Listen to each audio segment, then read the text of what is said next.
J'ai 60 ans aujourd'hui. À l'époque, j'en avais 40. C'était probablement la pire période de ma vie. J'étais en plein divorce, pas un truc propre. Un de ces divorces où t'as l'impression que toute ta vie s'effondre en même temps. La maison, les habitudes, les plans.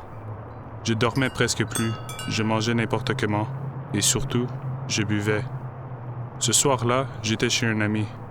Une petite soirée, rien d'extraordinaire, mais j'avais clairement dépassé le point où j'aurais dû reprendre le volant. Et ça, je le savais.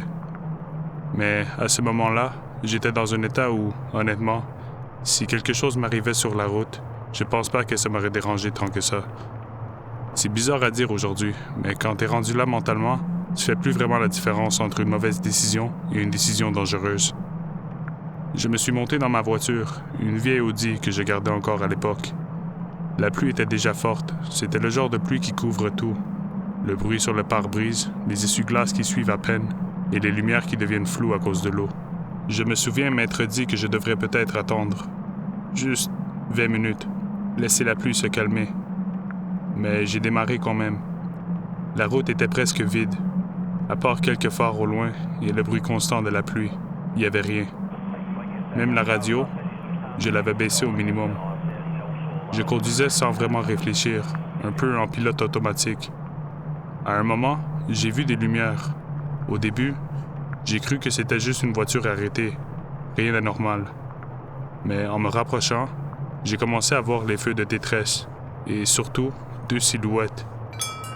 Ils étaient dehors, sous la pluie, à côté de la voiture, en train de faire des signes. Pas des petits gestes calmes, ils agitaient les bras, comme s'ils essayaient d'arrêter quelqu'un en urgence. Je me souviens m'être dit « Continue ». Honnêtement, c'est exactement ce que j'aurais fait normalement. À cette heure-là, sur une route comme ça, tu t'arrêtes pas. Mais j'ai ralenti quand même. Et encore aujourd'hui, je pourrais pas t'expliquer pourquoi. Je me suis arrêté en avant d'eux. Pas complètement, juste assez pour garder une certaine distance. Un des deux s'est approché rapidement de ma fenêtre. Un homme, complètement trempé. Il m'a parlé à travers la vitre. Et même avec la pluie, je pouvais entendre qu'il était essoufflé, pressé. On a un problème avec le moteur. Il y a de la fumée, on sait pas quoi faire. Pendant qu'il parlait, l'autre personne, une femme, restait un peu en arrière. Elle regardait partout, pas vraiment la voiture. Sur le moment, j'ai pas trouvé ça bizarre, mais avec du recul, c'est probablement le premier détail qui aurait dû me faire repartir immédiatement. J'ai ouvert la porte, la pluie m'a frappé direct. Je leur ai dit que j'allais regarder, même si j'y connaissais pas grand-chose. Le capot était déjà ouvert, et effectivement, il y avait un peu de fumée. Pas énorme, mais assez pour être croyable. Je me suis penché pour regarder le moteur, essayant de comprendre quelque chose que je ne comprenais pas vraiment. Et honnêtement, avec la pluie, le bruit, mon état, j'étais pas vraiment en train d'analyser quoi que ce soit. J'essayais juste d'aider.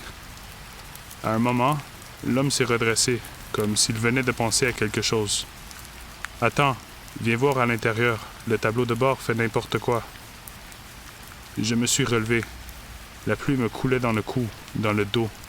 J'étais déjà trempé de toute façon. J'ai fait quelques pas vers la portière conducteur de leur voiture. Et c'est là que je me souviens d'un détail. Le capot était encore ouvert, donc de là où j'étais juste avant, je pouvais plus voir ma voiture. Sur le moment, ça m'a même pas traversé l'esprit. Je suis entré dans leur voiture. Je me suis assis côté conducteur. L'homme s'est penché vers moi, pointant le tableau de bord. Regarde là, ça s'allume, ça s'éteint. Honnêtement, je comprenais rien. Les lumières clignotaient un peu, mais avec la pluie, le bruit, ça pouvait être n'importe quoi. Je lui ai dit que je voyais pas vraiment le problème. Pendant ce temps, la femme parlait. Elle disait des choses un peu dans tous les sens, comme si elle essayait de remplir le silence. On roulait depuis un moment, ça a commencé d'un coup, on pensait pouvoir se rendre jusqu'à une station. Avec le recul, c'était trop. Trop de mots, trop vite. Mais sur le moment, je n'y ai rien pensé. Je regardais le tableau de bord, j'essayais d'écouter, et surtout, je pensais plus du tout à ma propre voiture. Je sais pas pourquoi, mais à un moment, j'ai levé les yeux vers le rétroviseur de leur voiture, juste par réflexe. Et pendant une seconde, une seule, j'ai cru voir quelque chose bouger derrière nous. Comme une silhouette, quelqu'un qui passait rapidement à l'arrière. Mais c'était flou, déformé par la pluie. Et honnêtement, j'ai même pas cherché à comprendre. Et je suis retourné à ce qu'il me montrait. À un moment, l'homme s'est redressé d'un coup, comme si quelque chose venait de se régler tout seul. Attends, je pense que c'est bon. Il a tourné la clé, le moteur a démarré immédiatement. Plus de fumée, plus rien. Juste normal. Il a laissé tourner quelques secondes, puis il m'a regardé. C'est bon, merci quand même. Comme si j'avais servi à quelque chose. La femme a ajouté un merci rapide, mais déjà, elle regardait ailleurs, comme si j'étais plus vraiment là. Et ça m'a agacé. J'étais trempé complètement. J'avais froid, j'avais bu, et je venais de passer plusieurs minutes sous la pluie, pour absolument rien. Je me suis retourné vers ma voiture, et je suis monté. Et dès que j'ai fermé la porte, il y a eu un moment très court, où quelque chose m'a dérangé. Pas assez pour comprendre quoi, pas assez pour m'alarmer, juste un détail. L'air à l'intérieur semblait différente. Pas une odeur forte, mais pas comme avant. Je me souviens avoir reniflé légèrement, puis avoir haussé les épaules. J'ai démarré, et en quittant le bas-côté, j'ai aussi eu cette impression étrange, que la voiture répondait pas exactement pareil. Rien de flagrant, mais comme si j'avais quelque chose que j'avais pas avant. Encore une fois, j'ai pas réfléchi. Dans ma tête, c'était juste la route mouillée. Le reste du trajet, je m'en souviens à peine. Je suis rentré chez moi, je me suis garé dans la rue, et c'est tout. Rien d'autre. Aucun souvenir précis. C'est ça aussi. Quand t'as trop bu, les choses importantes disparaissent, et les détails inutiles, ils restent. Je me souviens avoir laissé mes vêtements mouillés par terre, sans même les ramasser, et je me suis endormi presque immédiatement. Le lendemain, je me suis réveillé tard, la tête lourde, la bouche sèche, le genre de réveil où t'as pas envie de réfléchir. J'avais quelques courses à faire, rien d'important, juste sortir un peu. Je suis descendu, la pluie avait arrêté, tout était calme. Je me suis approché de ma voiture. Sans ouvrir ma porte, une odeur m'a frappé. Mais assez pour que je m'arrête. C'était pas une odeur normale. Quelque chose de lourd, organique, mélangé avec quelque chose de chimique. Comme si quelqu'un avait essayé de cacher quelque chose, sans vraiment y arriver. J'ai quand même décidé de monter dans ma voiture. Comme si, en m'assisant dedans, ça allait devenir normal. Au contraire, plus je restais à l'intérieur, plus l'odeur semblait venir de derrière. Pas des sièges, pas du plancher, du coffre. Je me suis arrêté, les mains encore sur le volant. Et pendant quelques secondes, je regardais juste droit devant. Comme si j'attendais que quelque chose change. Mais rien changeait. Je suis sorti et j'ai fait le tour de la voiture. Je me souviens très bien de ce moment-là, parce que même si j'essayais de rester calme, il y avait déjà quelque chose dans mon corps qui savait, sans vouloir l'admettre. J'ai attrapé la poignée du coffre et j'ai ouvert. Et dès que le coffre s'est levé, je l'ai vu. Un sac noir, épais. Pas un sac normal, un sac qui avait une forme que ton cerveau reconnaît immédiatement, même si t'as pas envie de le reconnaître. Et sur un côté, il y avait une tache, sombre, pas énorme, mais assez pour comprendre que c'était pas juste de l'eau. Je me suis figé complètement. Mon cerveau essayait encore de trouver une explication logique, n'importe quoi. Mais plus je regardais, plus c'était impossible de mentir. La forme, la taille, et surtout, la fermeture. C'était pas un sac, c'était un sac mortuaire. Et à l'intérieur, il y avait quelqu'un. Là, juste derrière ma voiture. Comme si ça avait toujours été là.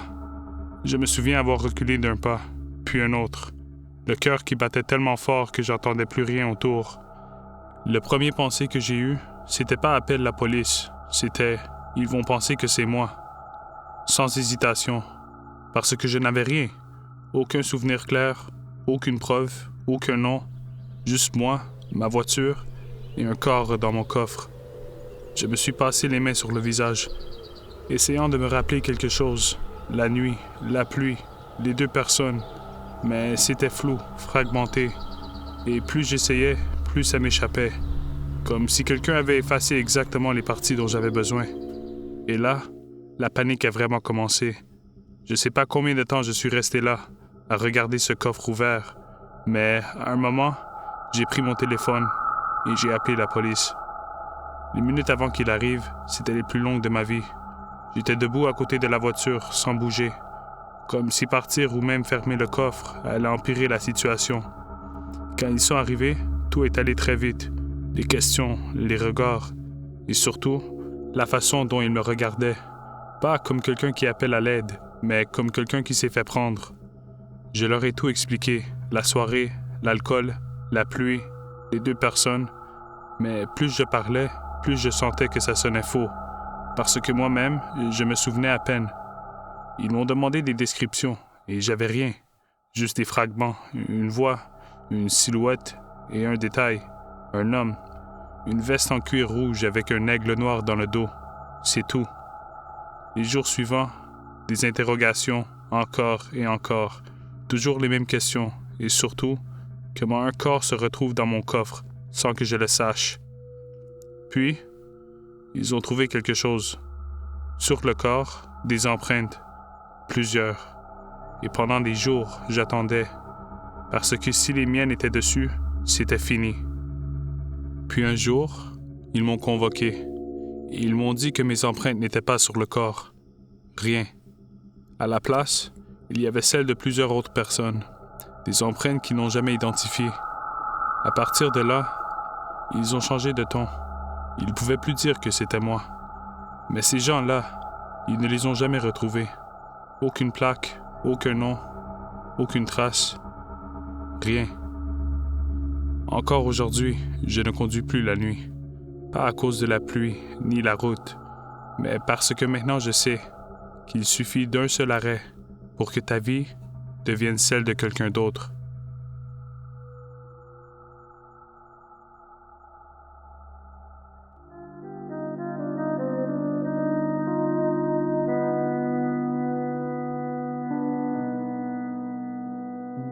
Je pense que le pire, c'est pas ce qu'il m'a dit.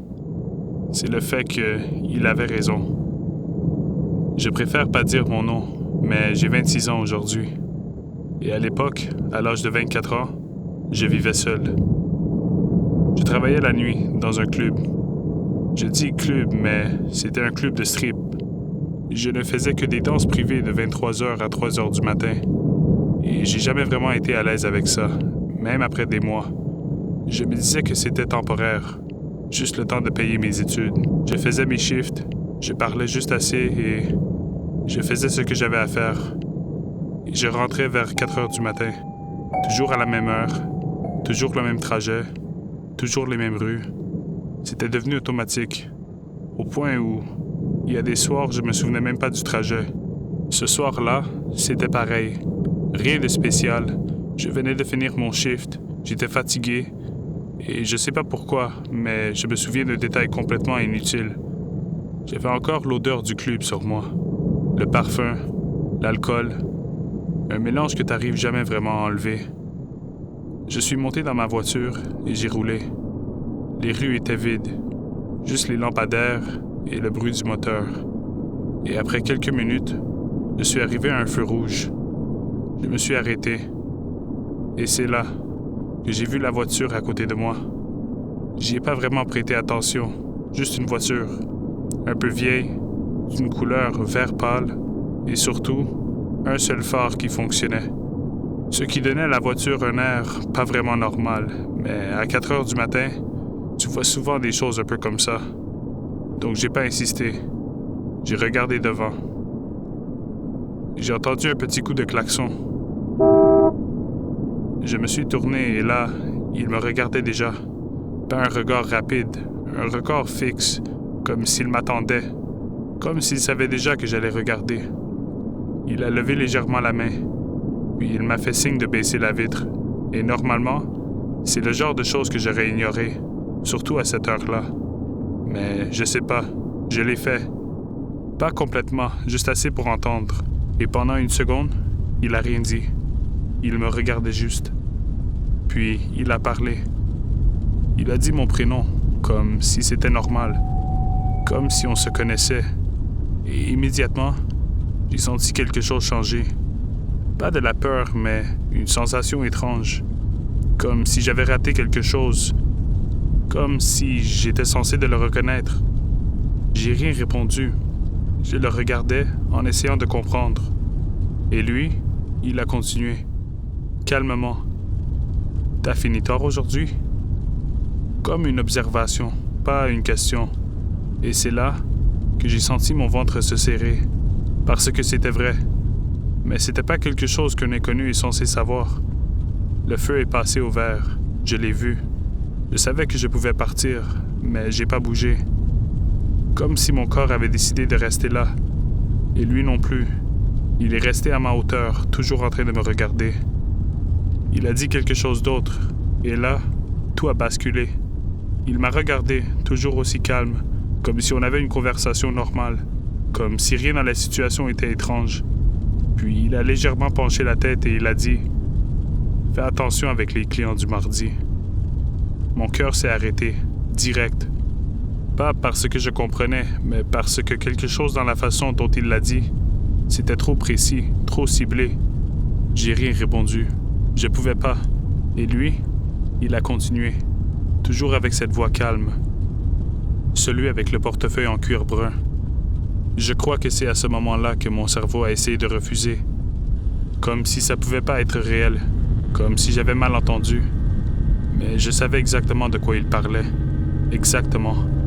C'était quelques jours avant, une salle privée, un client complètement saoul et moi, qui avait profité du moment, juste un peu.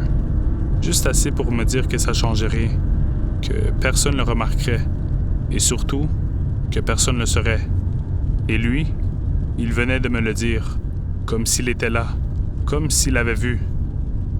Je me souviens avoir secoué légèrement la tête, pas pour répondre, juste comme un réflexe.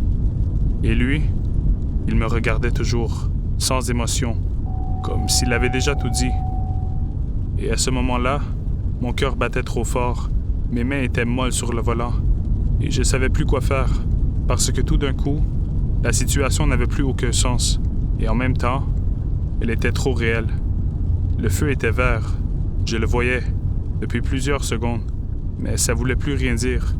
Il y avait personne derrière moi, personne devant, aucune voiture, aucun bruit. Juste nous deux, au milieu d'une intersection vide. Puis, sans rien dire de plus, il a levé sa vitre, doucement, sans me quitter des yeux, puis il a regardé devant lui, et il est parti, comme si de rien n'était. Sa voiture a avancé tranquillement, et elle a disparu au coin de la rue. Et moi, je suis resté là, encore quelques secondes. Le feu toujours vert, la route toujours vide, et ce silence qui devenait lourd.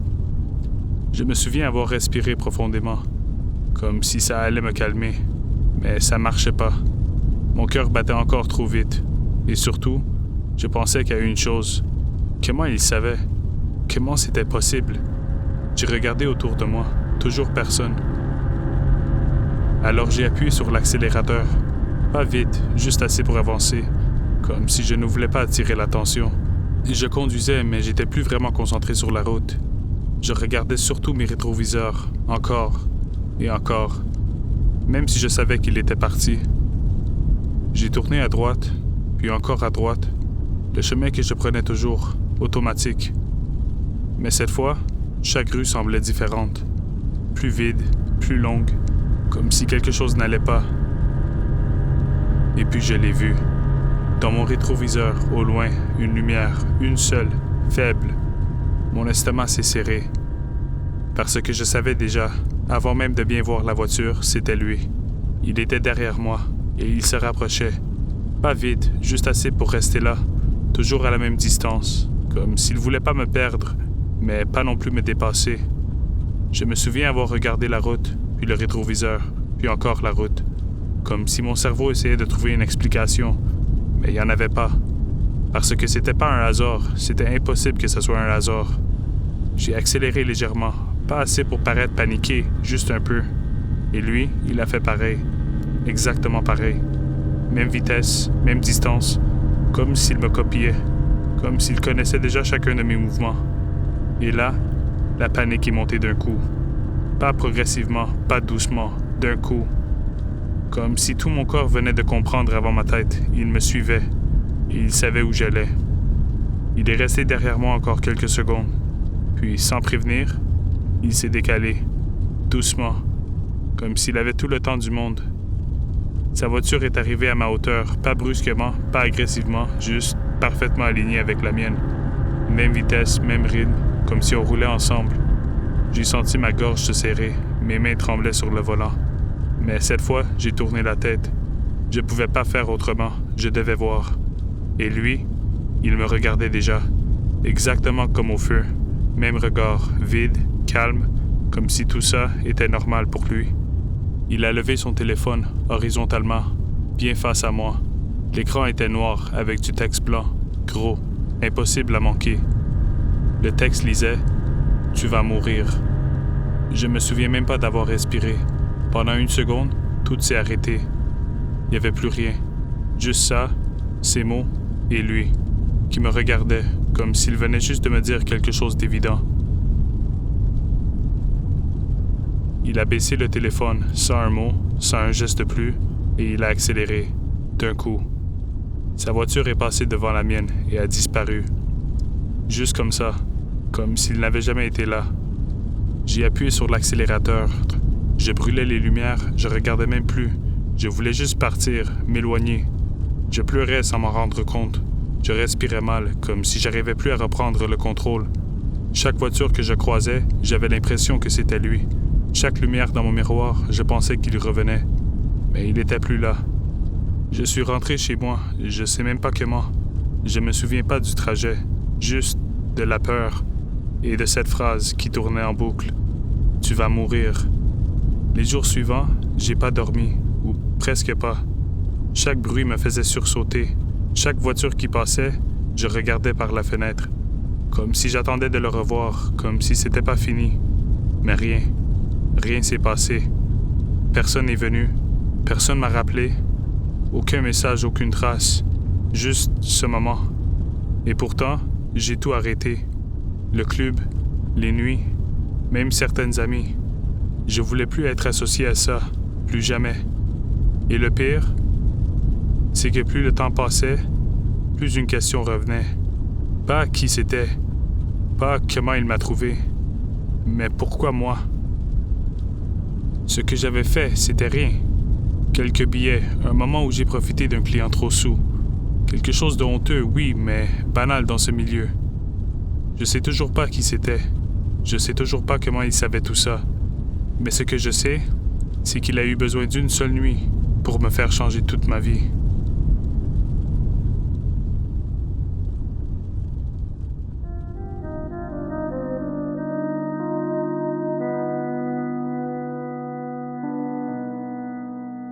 Je pensais que c'était juste un idiot.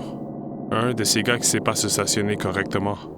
Avec le recul, c'est probablement ce qui m'a coûté le plus cher. J'ai 52 ans aujourd'hui, et à l'époque, je travaillais de nuit. Je conduisais pour une compagnie de costumes italiens, des livraisons. Toujours les mêmes trajets, toujours les mêmes heures.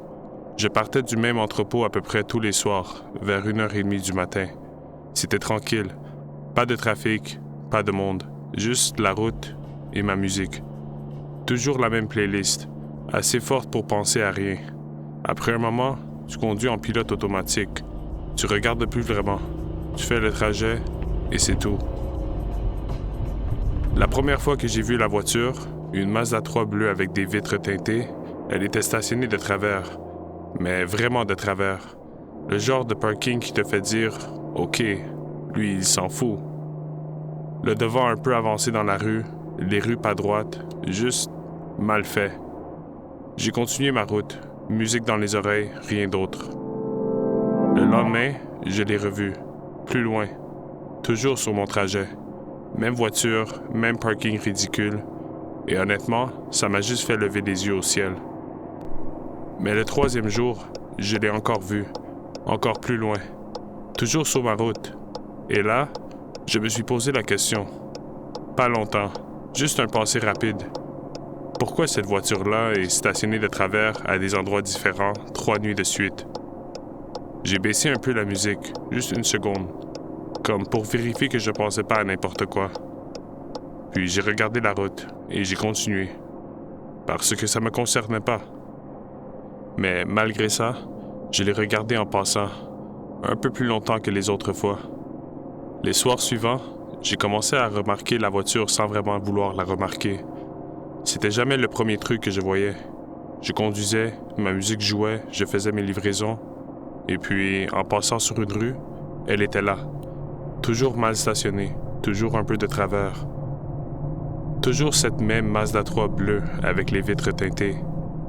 Au début, c'était juste un détail. Et c'est devenu une habitude. Pas volontaire, juste automatique. Comme regarder l'heure ou vérifier un miroir. Je passais et mes yeux allaient vers elle, sans réfléchir. Et chaque soir, elle était un peu plus loin, toujours sur mon trajet, jamais ailleurs. C'était jamais assez évident pour que je m'arrête, jamais assez clair pour que je m'inquiète, juste assez pour rester en tête. Une fois, j'ai même ralenti un peu, juste pour confirmer que c'était la même. Même couleur, même vitre teintée, même stationnement croche. Puis j'ai continué. Et honnêtement, je pensais pas à ça après. Pas en rentrant, pas le matin. Juste pendant ces quelques secondes où je passais devant. Et c'est ça qui est bizarre, parce que sur le moment, ça veut rien dire. Mais avec le recul, c'est là que ça commence. Ce soir-là, c'était comme les autres.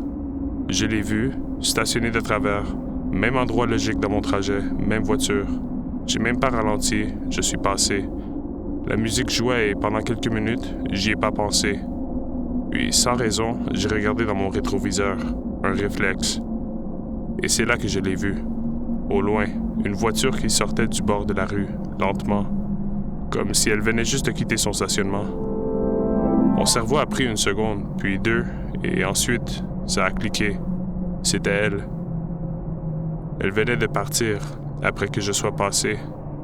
J'ai froncé les sourcils, pas inquiet, juste confus. Parce que ça voulait rien dire, mais quand même, c'était étrange. J'ai continué à conduire, et dans le miroir, elle était là. Pas collée, pas agressive, juste derrière moi, à une distance normale.